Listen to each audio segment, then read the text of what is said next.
गरीब बहू की मटके वाली खेती और रसोई। मम्मी जी देखिए, आपकी छोटी बहू दहेज में मटका लेकर आई है। ये क्या देवरानी जी, मायके से बहू फ्रिज, अलमारी, टीवी लेकर आती है, आप तो मटका लेकर आई है। अगर आपके मायके वालों के पास देने के लिए कुछ नहीं था तो आपको खाली हाथ भेज देते, ये मटका बेचने की क्या जरूरत थी। और नहीं तो क्या, आपके घर वालों को क्या लगता है हम लोगों के पास पानी रखने की जगह नहीं है। प्रीति अपने साथ दहेज में मटका लेकर आई थी, जिसे देखकर उसकी दोनों जेठानी नैना और ज्योति उसका मजाक उड़ाती हैं और आग में घी डालने के लिए उनकी पड़ोसन गंगा अपनी बालकनी से झांकते हुए कहती है, अरे ये क्या उर्मिला, तेरी छोटी बहू तो अपने साथ कुम्हार का चक्का ले आई है, इतना सारा मटका, तुझे पानी पीने में अब दिक्कत नहीं होगी। गंगा का ताना सुनकर उर्मिला को गुस्सा आ जाता है और वो गुस्से में प्रीति से कहती है, बहू तू अपने साथ मटका क्यों लेकर आई है, क्या जरूरत थी मटका लाने की। आखिर ये बहू अपने साथ इतने सारे मटके लेकर क्यों आई है, जानने के लिए हमें कहानी में पीछे जाना होगा। पिताजी, अब सूरज सिर पर आ गया है, आप कब तक मटका बनाने वाले हैं, अब थोड़ा आराम कर लीजिए, बाकी मटके आप शाम को बना लीजिएगा। प्रीति अपने पिता को पानी पीने के लिए देती है। हरिप्रसाद कड़ी धूप में बैठकर मटका बना रहे थे, उनके सिर से पसीना टपक रहा था। वो प्रीति के हाथ से पानी का ग्लास लेते हैं और पानी पीते हुए कहते हैं, नहीं बेटा, तेरी शादी के लिए पैसे जुगाड़ने हैं, अगर अभी अच्छे से मेहनत नहीं करूंगा तो तेरी शादी कैसे करवाऊंगा। पिताजी, आप मेरी वजह से इतनी मेहनत मत कीजिए, अगर आपकी तबीयत खराब हो गई तो मुझे बहुत बुरा लगेगा। नहीं प्रीति, बस कुछ दिनों की तो बात है, फिर तू विदा होकर अपने ससुराल चली जाएगी। देख, तेरी शादी की तैयारी हो रही है। 4 दिनों में प्रीति की शादी युवराज से होने वाली थी। प्रीति के घर के पास ही बहुत ही साधारण तरीके से उसकी शादी का मंडप बनाया गया था। वहीं उसके ससुराल में उर्मिला और मोतीलाल हॉल में बैठकर चाय पी रहे थे। तभी, आपने हमारे छोटे बेटे की शादी क्यों तय कर दी, आप तो जानते हैं कि वो कोई काम नहीं करता, और ऊपर से आपने उसकी शादी अपने गांव की लड़की से तय की है। अब हमारे इतने बड़े घर में गांव की लड़की आएगी। उर्मिला परेशान होकर मोतीलाल से शिकायत कर रही थी कि तभी उसकी दोनों बड़ी बहू ज्योति और नैना बीच में टपक कर कहती है, अच्छा हुआ मम्मी जी जो डैडी जी ने देवर जी के लिए गांव की लड़की पसंद की, वरना कोई शहर की लड़की आती तो देवर जी उसके खर्चे उठा नहीं पाते। उर्मिला, मैं जो कर रहा हूँ सोच समझ कर रहा हूँ। हमारा बेटा बहुत ही आलसी और बिगड़ा हुआ है, उसकी शादी हो जाएगी तो शायद वो सुधर जाए। मोतीलाल का बेटा युवराज, जिसकी शादी प्रीति से होने वाली थी, वो बहुत ही हैंडसम, मस्कुलर और जिंदा दिल लड़का था। उसे आजाद पंछी की तरह जिंदगी जीना पसंद था। जहां उसके दोनों भाई अंश और विराज कंपनी संभालते तो वहीं वो अपने दोस्तों के साथ मजे करता। आज भी युवराज वही कर रहा था। भीड़ में सभी लोग उसका नाम ले रहे थे, युवराज, युवराज, अरे युवराज, आज तो तुझे ही जीतना पड़ेगा। अरे देखा ना रॉकी, मैंने तुझे फिर से हरा दिया। तू क्यों हर बार मुझसे हारने के लिए आ जाता है। चल, अब शर्त के मुताबिक मुझे 10,000 रुपए मुझे दे। रॉकी और युवराज दोनों गेमिंग सेंटर में गेम खेल रहे थे और गेम में युवराज जीत गया था, इसीलिए शर्त के मुताबिक रॉकी युवराज को अपनी जेब से 10,000 निकाल कर देता है। युवराज, आज तो तेरा दिन अच्छा था, लेकिन कल मैं तुझे जीतने नहीं दूंगा। अच्छा ठीक है भाई, कल का कल देखेंगे, अब मैं घर चलता हूँ। युवराज अपने पैसे लेकर अपनी बाइक की चाबी घुमाते हुए गेमिंग सेंटर के बाहर आता है और अपनी बुलेट पर बैठकर अपने घर आ जाता है। युवराज को देखकर ज्योति अपनी नाक चढ़ा लेती है, मम्मी जी देखिए, आ गए आपके राजकुमार। देवर जी कहाँ से मटर गश्ती करके आ रहे हैं। बेटा अब तो सुधर जा, अब तेरी शादी होने वाली है, तेरी पत्नी आ जाएगी, तब भी क्या तू ये सब करेगा। हाँ, मैं तो शादी के बाद भी वैसे ही रहूंगा। आप लोग मेरी शादी करवा रहे हो, आप लोग समझो, मुझे कुछ नहीं पता। इतना कहकर युवराज सीधे अपने कमरे में जाता है और अपने बेड पर बुलेट की चाबी फेंककर बिना जूते खोले बेड पर पड़ जाता है। युवराज के कमरे में जाने के बाद, क्या करूं मैं इस लड़के का, मैं तो तंग आ चुका हूं इससे, ये बहुत आलस करता है। मेरे दोनों बेटे अंश और विराज कितने अच्छे से कंपनी चलाते हैं, और एक यूवी है जिसने आज तक कंपनी का मुंह भी नहीं देखा है, सारा दिन बस अपने कंप्यूटर में गेम खेलता रहता है। युवराज के घर वाले उसे प्यार से यूवी कहते हैं। हाँ जी, यूवी हमारी कोई बात सुनता ही नहीं है। ये सब तुम्हारी गलती है उर्मिला, तुमने ही अपने लाल प्यार से उसे इतना बिगाड़ दिया है। युवराज को लेकर अक्सर मोतीलाल और उर्मिला में झगड़ा हो जाता था। एक तरफ दोनों युवराज की वजह से लड़ रहे थे तो वहीं युवराज को उसके दोस्त मनीष का कॉल आता है। अरे बोल भाई, कैसे याद किया। अरे यार, बड़ा उदास लग रहा है, आज भी घर वालों ने बातें सुनाई है क्या। हाँ यार, अब तो ये रोज का हो गया है। अरे भाई, तू अपने घर वालों को बात क्यों नहीं बता देता कि तू कितना बड़ा गेमर है, तूने वर्ल्ड वाइड गेमिंग कंपटीशन जीता है। अरे नहीं यार, मैं तो घर वालों को नहीं बताने वाला, जिसे जो समझना है समझने दो। मनीष से थोड़ी बहुत बातचीत करने के बाद युवराज फोन रख देता है और सो जाता है। वहीं प्रीति के घर में प्रीति अपनी मम्मी पापा के लिए खाना बनाती है। क्या बात है बेटा, खाना तो बहुत ही स्वादिष्ट बना है। ला बेटा 2 पूरी और डाल दे। प्रीति अपने पिताजी की थाली में पूरी डालती है। माँ, आपको भी पूरी दूं? प्रीति की माँ जानकी थोड़ी परेशान थी। क्या बात है माँ, आप बहुत परेशान लग रही हैं। बेटा, मुझे बड़ी चिंता हो रही है। तेरे पिताजी ने तेरी शादी अमीर घर में तय की है और मैंने सुना है तेरी दोनों जेठानी अमीर घर से हैं। पता नहीं वो तेरे साथ कैसे पेश आएंगी, मुझे चिंता हो रही है। माँ, आप चिंता मत कीजिए, आपने मुझे हमेशा यही सिखाया है ना, अगर मैं सही रहूंगी तो मेरे साथ कुछ गलत नहीं होगा। जान के इतनी परेशान मत हो, अपनी बेटी पर भरोसा करो। हमारी बेटी बहुत समझदार है और इसका होने वाला ससुर भी तो हमारे गांव का आदमी है। वो अपने गांव की बेटी के साथ बुरा थोड़े करेगा। हरि प्रसाद और प्रीति के समझाने पर जानकी शांत होती है। ऐसे ही दिन गुजरते हैं और देखते ही देखते शादी वाला दिन आ जाता है। युवराज और प्रीति की शादी हो जाती है। विदाई के समय प्रीति जानकी को गले लगाकर रो रही थी। फिर वो अपने पिता के पैर छूती है। बेटा, आज तू अपने ससुराल जा रही है। मेरे पास तुझे देने के लिए ज्यादा कुछ तो नहीं है, लेकिन मैं तुझे अपने हाथों का बनाया मटका देना चाहता हूँ। मुझे यकीन है ये मटके तेरे एक दिन काम आएगा। अपने पिता का प्यार देखकर प्रीति रोने लगती है और अपने साथ अपने पिता के बनाए मटके भी अपने ससुराल ले आती है। प्रीति के मटके देखकर उसकी दोनों जेठानी उसका काफी मजाक उड़ाती हैं। ये क्या देवरानी जी, मायके से बहू फ्रिज, अलमारी, टीवी लेकर आती है, आप तो मटका लेकर आई हैं। अगर आपके मायके वालों के पास देने के लिए कुछ नहीं था तो आपको खाली हाथ भेज देते। ये मटका भेजने की क्या जरूरत थी। जेठानी के साथ साथ उनकी पड़ोसन गंगा भी प्रीति के लाए मटकों का मजाक बनाती है और प्रीति की सास उर्मिला को ताना मारती है। गंगा का ताना सुनकर उर्मिला गुस्सा हो जाती है। छोटी बहू, तुम अपने साथ मटका लेकर क्यों आई हो? क्या जरूरत थी तुम्हें मटका लाने की? माँ जी, मेरे पिताजी ने बड़े प्यार से मुझे ये मटका अपने हाथों से बनाकर दिया है। माँ, मटका ही तो है, इतनी भी बड़ी कोई बात नहीं है। मैं इसे अपने कमरे में रखवा दूंगा। युवराज की बात सुनकर उसकी बहन पायल, देख रही हो माँ, भैया तो अभी से जोरू के गुलाम बन गए। क्या बात है भैया, अभी से भाभी की इतनी साइड ले रहे हो? हाँ, अगर मैं इसकी साइड नहीं लूंगा तो कहीं वो तेरी तरह अपने मायके में जाकर न बैठ जाए। युवराज का करारा जवाब सुनकर पायल का मुंह बंद हो जाता है। पायल की शादी हो चुकी थी, लेकिन वो अपने पति से गुस्सा होकर अपने मायके चली आई थी और काफी दिनों से मायके में ही रह रही थी। अब बस करो तुम लोग, बहू कलश गिराकर घर के अंदर आओ। प्रीति कलश गिराकर घर के अंदर आती है। मैं तो काफी थक गया हूँ, मुझे नींद आ रही है, मैं जा रहा हूँ सोने। यूवी, प्रीति को भी अपने साथ अपने कमरे में ले जाओ, वो भी थक गई होगी। प्रीति युवराज के साथ उसके कमरे में चली जाती है। थके होने की वजह से प्रीति जल्दी सो जाती है। अगले सुबह उसकी पहली रसोई थी। वो अच्छे से तैयार होकर हॉल में जाती है। अच्छा हुआ छोटी बहू तुम आ गई, आज तुम्हारी पहली रसोई है। आज तुम्हें खाने में मटर पनीर, फ्राइड राइस, नान, रोटी, चिली चिकन और बिरयानी बनाना है। साथ में रसमलाई बना देना, हमारे घर वालों को रसमलाई खाना पसंद है। इतना सारा खाना, पता नहीं ये लोग मुझसे 6-7 लोगों का खाना बनवा रहे हैं या फिर पूरे जिले का।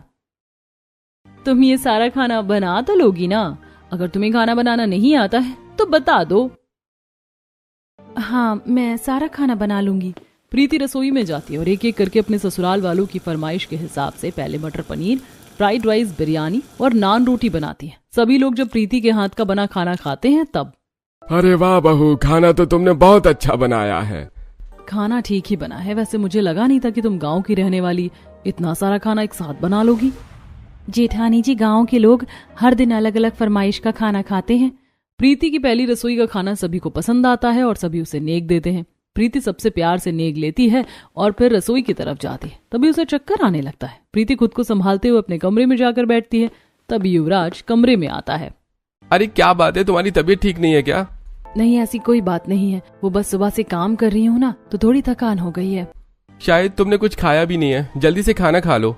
ठीक है जी, मैं खाना खा लूंगी। युवराज और प्रीति दोनों बात कर रहे थे। तभी उर्मिला प्रीति को आवाज देती है। उर्मिला के बुलाने पर प्रीति नीचे जाती है। युवराज अपनी बाइक की चाबी लेकर सीढ़ियों से उतरता, तभी उसकी नजर उर्मिला और प्रीति पर पड़ती है। छोटी बहू, मैंने साबूदाना बना दिया, तुम छत पर जाकर साबूदाना का पापड़ बना दो। पापड़ को अच्छे से बड़ा बड़ा करके फैला देना। वैसे भी तुम गांव की हो तो तुम्हें तो ये सब आता ही होगा। उर्मिला की बात सुनकर प्रीति रसोई में जाकर साबूदाना का बर्तन लेकर छत पर पापड़ बनाने के लिए जाती है। युवराज प्रीति को बिना खाए पिए लगातार काम करते देख रहा था। प्रीति के छत पर जाने के बाद युवराज भी अपने बाइक पर बैठकर घूमने चला जाता है। थोड़ी देर बाद, माँ जी, मैंने छत पर पापड़ सूखने के लिए डाल दिए हैं, एक काम करो, ये सारे कपड़े भी छत पर जाकर सूखने के लिए डाल दो। ज्योति और नैना छत पर नहीं जाएंगी क्योंकि उन्हें धूप से टैनिंग हो जाएगी। उर्मिला की बात सुनकर प्रीति छत पर कपड़े डालने के लिए जाती है। ससुराल में पहले दिन प्रीति को बहुत सारा काम करना पड़ता है। शाम को जब युवराज घर आता है तो देखता है कि प्रीति अभी भी काम कर रही है। प्रीति, यहाँ आओ और मेरे साथ कमरे में चलो, देखो मैं तुम्हारे लिए क्या लाया हूँ। क्या बात है देवर जी, आज तक तो हमारे लिए कभी कुछ लेकर नहीं आए और अपनी पत्नी की सेवा शुरू कर दी। इन सब के लिए पैसे कहाँ से आ रहे हैं? नेहा की बात सुनकर युवराज को गुस्सा आता है, लेकिन वो उसे कुछ कहता नहीं है। युवराज प्रीति को अपने साथ कमरे में ले जाता है। प्रीति देखो, मैं तुम्हारे लिए छोले भटूरे लेकर आया हूँ। कल तुमने मुझसे कहा था ना तुम्हें छोले भटूरे खाना पसंद है। मुझे पता है तुमने सुबह से कुछ खाया नहीं है, लो ये खा लो। थैंक यू यूवी जी। छोले भटूरे देखकर प्रीति खुश हो जाती है और युवराज के साथ छोले भटूरे खाने लगती है। ऐसे दिन गुजरते हैं। अब आए दिन प्रीति की दोनों जेठानी और सास प्रीति से घर का सारा काम करवाने लगी थी। कभी वो उससे पूरे घर की सफाई करवाती तो कभी कपड़े धुलवाती। एक दिन प्रीति के ससुराल में उसकी सास के 2 भाई बहन अपने परिवार के साथ आए थे। कैसे हो मोतीलाल, युवराज की शादी में तो आ नहीं पाई, इसीलिए सोचा भाई के साथ अभी आ जाओ तुमसे मिलने। अच्छा किया दीदी जो आप हमसे मिलने आ गई, बहुत दिन हो गए थे आपसे मिले हुए। सभी मेहमान जब अपने कमरे में चले जाते हैं तब उर्मिला प्रीति से कहती है, छोटी बहू, मेहमानों की खातिरदारी में कोई कमी नहीं आनी चाहिए। उनके नाश्ता से लेकर खाना, हर चीज का ध्यान तुम्हें ही रखना है। जी ठीक है माँ जी। उर्मिला जहाँ प्रीति को सारा काम दे रही थी तो वहीं ज्योति और नैना ये सब देखकर बहुत खुश हो रहे थे। अच्छा हुआ मम्मी जी ने सारा काम उस गांव की गंवार को करने के लिए कह दिया, वरना इतने लोगों की खातिरदारी में तो मेरे मैनिक्योर किए हुए नेल्स खराब हो जाते। वही तो, कल ही मैंने पार्लर से हाइड्रा फेशियल करवाया। अब गैस के सामने खड़ा होकर खाना बनाकर मैं अपनी खूबसूरती खराब नहीं करने वाली। ऐसे बातें करते हुए दोनों जेठानी अपने अपने कमरे में चली जाती है। अगले दिन से उर्मिला प्रीति से मेहमानों के लिए नाश्ते में पूरी सब्जी, खीर, दिन के खाने में बिरयानी, फ्राइड राइस, पनीर की सब्जी और शाम को स्टार्टर्स में कबाब बनवाती है। देखते ही देखते 2 दिन बीत जाते हैं। 2 दिन से लगातार इतने लोगों के लिए खाना बनाते बनाते तो अब मेरी हालत खराब हो गई है। पता नहीं कब तक ये सब करना पड़ेगा। प्रीति रसोई में खाना बनाते हुए ये सब सोच रही थी कि तभी शांति उसे हॉल में आवाज लगा देती है। प्रीति हॉल में जाती है तो शांति उसे गले लगा लेती है। और मिला तुम्हारी तीनों बहुओं में मुझे छोटी बहू सबसे अच्छी लगी। प्रीति बेटा, तुम बहुत ही अच्छा खाना बनाती हो। तुमने इन 2 दिनों में हमारा बहुत ही अच्छे से ध्यान रखना। प्रीति की बुआ सास उससे बहुत खुश थी। वो प्रीति की तारीफ करके अपने परिवार वालों के साथ चली जाती है। 2 दिन से लगातार मेहमानों के लिए खाना बनाने की थकान प्रीति के चेहरे पर साफ दिखाई दे रही थी। शाम को जब युवराज घूम कर आता है तब देखता है कि प्रीति बेड पर लेटकर आराम कर रही है। क्या बात है प्रीति, तुम इतना ज्यादा कैसे थक गई और तुम आराम क्यों नहीं कर रही हो? 2 दिन से सारे मेहमान और हमारे पूरे परिवार के लिए खाना मुझे ही बनाना पड़ रहा था, इसीलिए बहुत काम करने की वजह से तबीयत थोड़ी बिगड़ गई है।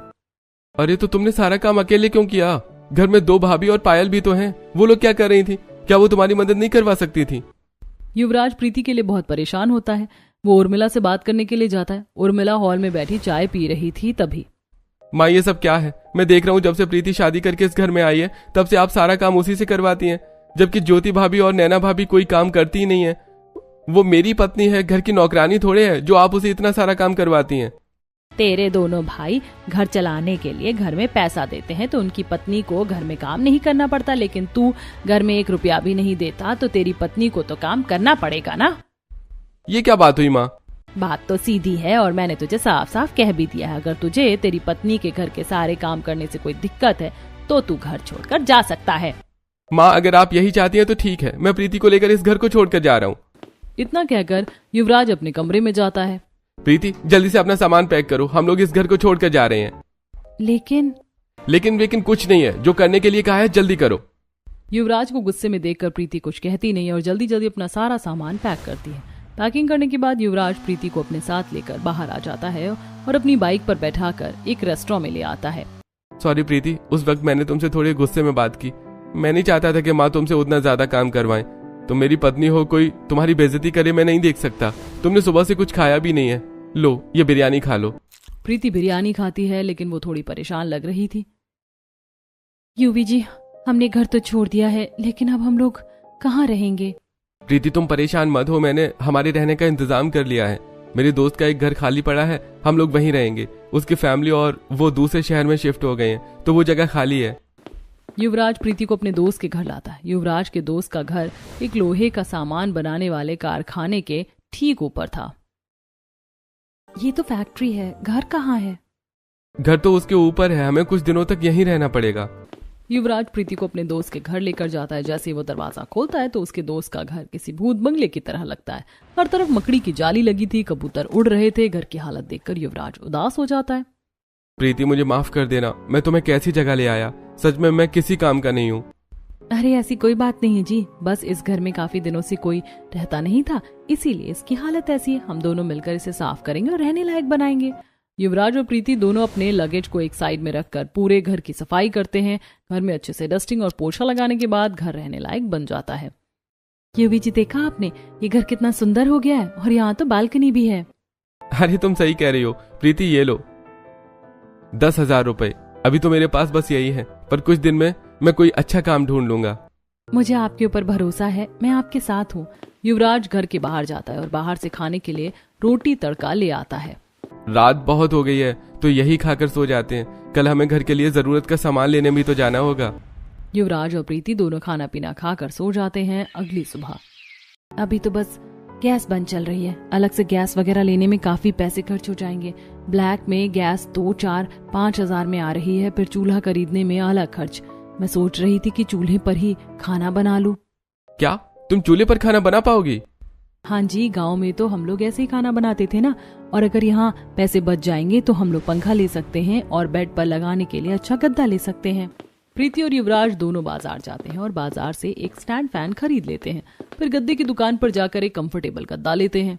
ये चीजें खरीदने में ही तो काफी पैसे खर्च हो गए। अब हमें थोड़ा हिसाब से खर्च करना पड़ेगा। अभी तो राशन और सब्जियां लेना बाकी है और खाना बनाने के लिए बर्तन भी तो चाहिए। बर्तन का नाम सुनकर प्रीति थोड़ा उदास हो जाती है। क्यों जी, मेरे पिताजी के दिए मटके तो ससुराल में ही रह गए, क्या आप वो मटके मेरे लिए ला सकते हैं? प्रीति तुम चिंता मत करो, मैं तुम्हारे लिए मटके ले आऊंगा। अभी चलो बाकी का सामान ले लेते हैं। प्रीति और युवराज दोनों राशन की दुकान पर जाते हैं और अपनी जरूरत के हिसाब से राशन ले लेते हैं। फिर वो सब्जी मंडी जाते हैं। भैया ये टमाटर कैसे दिए और कटहल बैंगन कितने का है? बहन जी टमाटर 60 रुपए किलो है, कटहल 90 रुपए किलो है, बैंगन 50 रुपए किलो है। बताइए आपके लिए कितना लगा दूं? सब्जियों के दाम सुनकर युवराज और प्रीति एक दूसरे का मुंह देखने लगते हैं। आजकल तो सब्जियों के दाम बहुत ज्यादा हो गए हैं। प्रीति हम लोग क्या करें? आप चिंता मत कीजिए, अभी हम लोग थोड़ी बहुत सब्जी ले लेते हैं। युवराज और प्रीति थोड़ी बहुत सब्जियां, राशन और बाकी का सामान लेकर घर आ जाते हैं। युवराज घर के इलेक्ट्रिसिटी अप्लायंसेस को ठीक करता है और प्रीति खाना बनाती है। ऐसे ही दिन गुजरते हैं। कारखाने के ऊपर घर होने की वजह से उनके घर में काफी गर्मी होती थी। एक दिन युवराज प्रीति को चूल्हे पर खाना बनाते हुए देखता है। प्रीति के सर से पसीना टपक रहा था और वो रोटी बना रही थी। ये लड़की मेरे लिए कितना सब कुछ कर रही है, मुझे भी इसके लिए कुछ करना चाहिए। मैं इसे इतनी तकलीफ में नहीं देख सकता। ये सब सोचकर युवराज अपने लैपटॉप को खोलता है और कुछ कोडिंग प्रोग्राम करने लगता है। अगले दिन युवराज अपने घर से प्रीति के पिताजी के दिए मटके को एक हाथी गाड़ी में रखवा कर ले आता है। प्रीति अपने पिताजी के दिए मटके को देखकर बहुत खुश होती है। थैंक यू, मुझे अपने पिताजी की बड़ी याद आ रही थी। ये मटके देखकर मुझे महसूस होता है कि वो मेरे पास है। प्रीति और युवराज अपने नए घर में रहने लगते हैं। प्रीति सीढ़ियां उतरकर नीचे से बाल्टी में पानी भरकर लाती थी और चूल्हे पर खाना पकाती, जिसे देखकर युवी को काफी बुरा लगता है। वो भी लैपटॉप में सारा दिन काम करते रहता है। ऐसे ही दिन गुजरते हैं। एक दिन प्रीति अकेले बाजार जाती है। बाजार में तो सारी सब्जियां बहुत महंगी हैं। प्रीति बाजार की कई दुकानों में जाती है, लेकिन उसे हर जगह सब्जी महंगी मिलती है। प्रीति एक गरीब सब्जी वाले के पास जाकर थोड़ी सस्ते में सब्जियां ले आती है। खाना बनाते हुए प्रीति सोचती है, ऐसे तो काम नहीं होने वाला। अगर सब्जियां इतनी महंगी मिलेंगी तो घर चलाने के लिए पैसे कम पड़ जाएंगे। प्रीति ये सब सोचकर परेशान हो ही रही थी कि तभी उसकी नजर उसके पिताजी के दिए मटकों पर जाती है। अगर मैं अपनी सब्जियां खुद घर पर उगाऊं तो मुझे बाहर जाकर सब्जी खरीदने की जरूरत नहीं पड़ेगी। प्रीति ये सोचकर खुशी खुशी युवराज के पास जाती है। मैं सोच रही थी अगर मैं बाहर से सब्जी खरीदने की जगह घर पर सब्जी उगाऊं तो कैसा रहेगा। मैं अपने पिताजी के दिए मटके में सब्जी उगाऊंगी। हमारे पास तो इतनी बड़ी बालकनी भी है। अरे प्रीति, अगर तुम सब्जी उगा सकती हो तो उगा लो, मैं तुम्हारे साथ हूँ। युवराज की बात सुनकर प्रीति खुश हो जाती है और अपने और युवराज के लिए चाय बनाती है। वो युवराज को चाय देती है और खुद बालकनी में आकर चाय पीने लगती है। तभी उसकी नजर उसकी पड़ोसन लता पर जाती है। लता अपने पौधों को पानी दे रही थी। आपके फूलों के पौधे तो बहुत सुंदर हैं। और थैंक यू, ऐसे पौधे तुम भी उगा सकती हो। मैं तो अपने मटके में सब्जी उगाना चाहती हूँ, लेकिन मुझे यहाँ मिट्टी कहाँ मिलेगी पता नहीं। सब्जी उगाने का आइडिया तो और भी अच्छा है। वैसे भी आजकल सब्जियां बहुत महंगी आ रही। मेरे पास 2 बोरी मिट्टी है, अगर तुम चाहो तो तुम ले सकती हो। क्या सच में? आपने तो एक बार में मेरी बहुत बड़ी परेशानी दूर कर दी। प्रीति युवराज को बोलकर लता के घर से मिट्टी की बोरियां मंगवा लेती है। फिर प्रीति बाजार जाती है। वो बीज की दुकान पर जाती है। भैया मुझे टमाटर, पटल, भिंडी, तुरई, कद्दू, मिर्च, नींबू, अलग अलग तरह की हरी सब्जियों के बीज दे दीजिए। दुकानदार प्रीति को अलग अलग तरह की सब्जियों के बीज दे देता है। प्रीति काफी धूप में चलकर घर आ रही थी, लेकिन उसके चेहरे में अलग चमक थी। अगर मेरे मटके में सब्जियां उग गईं तो कितना अच्छा होगा। सही कहा था पिताजी ने, उनका मटका एक दिन मेरे जरूर काम आएगा, और वो मेरे काम आ गया। ये सब सोचते सोचते प्रीति खुश होकर अपने घर आ जाती है। वो अपने साथ पास के तबेले से गोबर लेकर आई थी। घर आने के बाद वो सीधे बालकनी में जाते और मिट्टी में गोबर मिलाकर उसे मटके में भरती है। फिर वो अलग अलग मटके में अलग अलग बीज बोती है। अरे पानी तो नहीं है। प्रीति बाल्टी लेकर सीढ़ियों से नीचे आती है और फिर कारखाने के बगल वाले सरकारी नल से पानी भरकर बाल्टी लेकर सीढ़ियां चढ़ती है। अरे मेरी सुपर वुमन, तुम कितना काम करोगी, कुछ काम मुझे भी बोल दिया करो। युवराज की बात सुनकर प्रीति मुस्कुरा देती है। वो पानी लेकर अपने मटके के पास जाती है और सारे मटके में पानी डालती है। प्रीति को अपने मटकों में पानी डालते हुए लता देख रही थी। अरे वाह प्रीति, तुमने अपने मटके में सब्जियां लगा ली। हाँ आंटी, बस 2-3 हफ्ते में इसमें सब्जियां आ जाएंगी। ऐसे ही दिन गुजरते हैं। प्रीति सुबह शाम अपने मटके में बोई सब्जियों में अच्छे से पानी डालती है, रसोई से निकला खाद डालती है और उसकी खूब सेवा करती है। कभी कभी जब उसे अपने पिता की याद आती तो वो अपने मटके वाली सब्जियों से बातें भी करती थी। देखते ही देखते 4 हफ्ते गुजर जाते हैं। एक सुबह जब प्रीति सोकर उठती है तब, यूपी जी देखिए, उठिए ना। क्या देखूं प्रीति? मेरे मटके में सब्जियां उग गई हैं। लौकी, प्याज, टमाटर, ये सब देखने में कितने सुंदर लग रहे हैं। प्रीति की पूरी बालकनी उसकी उगाई सब्जियों से भर गई थी। कहीं टमाटर लटक रहे थे तो कहीं करेले, और छोटे छोटे मटके में ढेर सारी धनिया, पुदीना भी हो गई थी। प्रीति अपने मटके में उगी हुई सब्जियों को तोड़कर उससे सब्जी बनाती है। अरे आज सब्जी तो बहुत ही ज्यादा टेस्टी लग रही है। कौन से मसाले यूज किए हैं प्रीति? यूवी जी, ये मसालों का नहीं बल्कि मेरे मटके में उगी हुई सब्जियों का कमाल है, और आज मैंने खाना मटके में बनाया है। इसीलिए तो खाना आज इतना टेस्टी लग रहा है। सच में खाना खाकर तो मजा आ गया। सुनो, आज मेरी फॉरेन फ्रेंड के साथ डील, बस वो अच्छे से हो जाए। आपने अच्छे से खाना खा लिया है ना? देखना आपकी मीटिंग सक्सेसफुल होगी। प्रीति और युवराज दोनों खाना खाते हैं। खाना खाने के बाद प्रीति घर के काम में लग जाती है और युवराज लैपटॉप पर वीडियो कॉन्फ्रेंस में अपने उस फॉरेन क्लाइंट से बात करता है। युवराज की मीटिंग 2 घंटे तक चलती है। Okay sir, from today I will start working on the game. Fantastic, I will see you soon. Yuvraj की फॉरेन क्लाइंट शेड्यूल पक्की हो जाती है। प्रीति, मुझे बहुत बड़ा कॉन्ट्रैक्ट मिला है। अगर मेरा गेम बन गया और वो चल गया तो हमारी किस्मत बदल जाएगी। यूवी जी, मैंने कहा था ना आप कर लेंगे।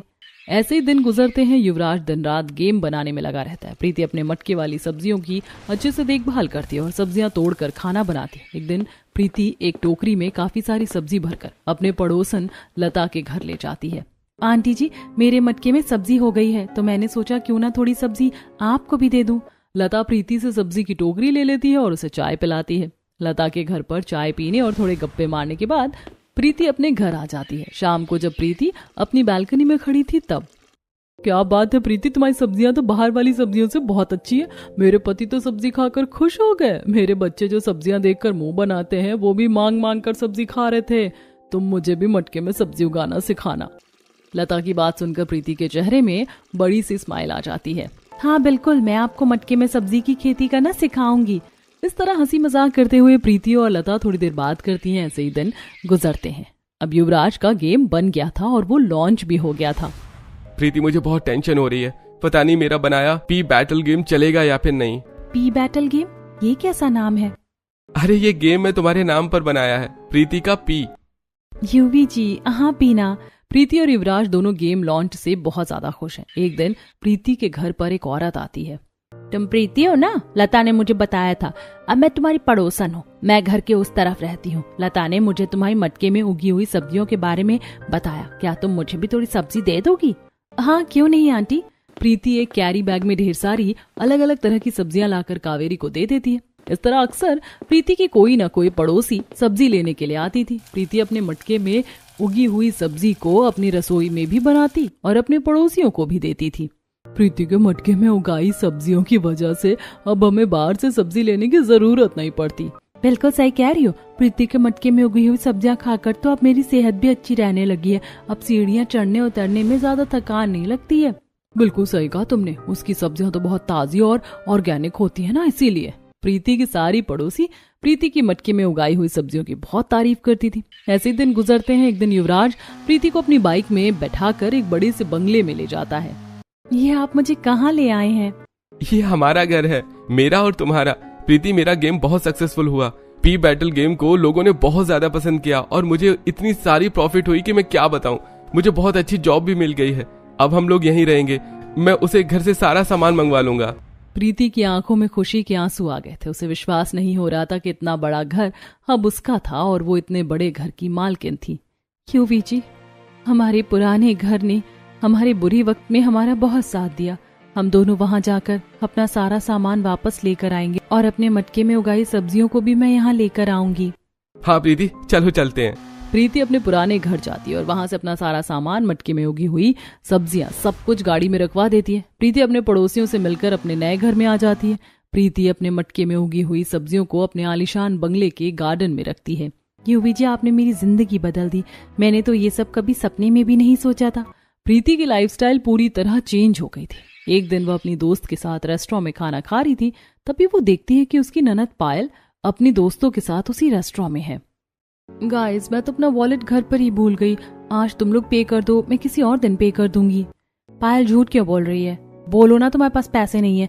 मायके वाले तुम्हें पैसे नहीं दे रहे हैं क्या? मैं सच में वॉलेट भूल गई हूँ। तुम लोग कैसी बातें कर रही हो? वॉलेट भूल जाने की वजह से पायल की सहेलियां उसका काफी मजाक उड़ा रही थी। तभी प्रीति आती है और अपने बैग से कार्ड निकालकर पायल के बदले 20,000 रुपए का बिल पे कर देती है। पायल की सहेलियां चली जाती हैं। तब प्रीति भाभी, ये सब क्या है? ये डिजाइनर साड़ी, ये लुक, 20,000 का बिल, ये सब कैसे? ये सब तो तुम्हारे भैया ने किया है। तुम्हारे भैया बहुत बड़ी गेमिंग कंपनी के मालिक बन गए हैं। उन्होंने पी बैटल गेम बनाया है। क्या? पी बैटल गेम भैया ने बनाया? वो तो बहुत पॉपुलर है। हम लोग तो भैया को आलसी समझते हैं, लेकिन भैया इतने टैलेंटेड होंगे हमें पता नहीं था। पायल, एक पत्नी को हमेशा अपने पति का साथ देना चाहिए। अगर पति वक्त ना दे तो पत्नी को थोड़ा इंतजार करना चाहिए। धैर्य और हिम्मत औरत की सबसे बड़ी पूंजी होती है। पायल, मुझे लगता है तुम्हें अपने पति से बात करनी चाहिए। पत्नी की शान तो उसके ससुराल में रहने से होती है, मायके में नहीं। प्रीति पायल को काफी कुछ समझाती है, जिसके बाद पायल अपने पति से बात करती है और उसका पति उसे लेने के लिए उसके मायके आता है। पायल, तू दामाद जी के साथ क्यों जा रही है? हाँ पायल, नंदोई जी तुम्हें टाइम नहीं देते हैं, तुम्हें उनके साथ नहीं जाना चाहिए। ज्योति भाभी, आप तो चुप ही रहिए। आपने मुझे गलत डायरेक्शन दिखाया और माँ, आपको तो मायके में रखने की बजाय मुझे अपने ससुराल में वापस जाने के लिए कहना चाहिए था। प्रीति भाभी ने भैया का साथ दिया तो आज भैया बहुत बड़ी गेमिंग कंपनी के मालिक बन गए हैं। मैं भी अपने पति का साथ दूंगी। अब मैं उनके साथ रहूंगी। इतना कहकर पायल अपने पति के साथ अपने ससुराल चली जाती है। युवराज के बारे में सुनकर उर्मिला को हैरानी होती है। उर्मिला अपने पूरे परिवार के साथ युवराज के नए घर में जाती है। माफ करना बेटा, मैंने तुम्हें हमेशा कम समझा। कभी तुम्हारे इंटरेस्ट के बारे में जानने की कोशिश नहीं की। मुझे ऐसा नहीं करना चाहिए था। और प्रीति, मैंने तुम्हारे साथ भी गलत किया। अगर हो सके तो मुझे माफ कर देना। हाँ प्रीति, हमें माफ कर देना। हमें अपनी गलती समझ आ गई है।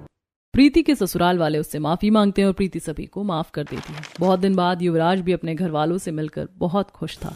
प्रीति सभी के लिए अपने मटके में उगाई सब्जियां बनाती है और फिर उसका पूरा ससुराल उसके हाथ का बना खाना खाते हैं और एक साथ खुशी से रहने लगते हैं।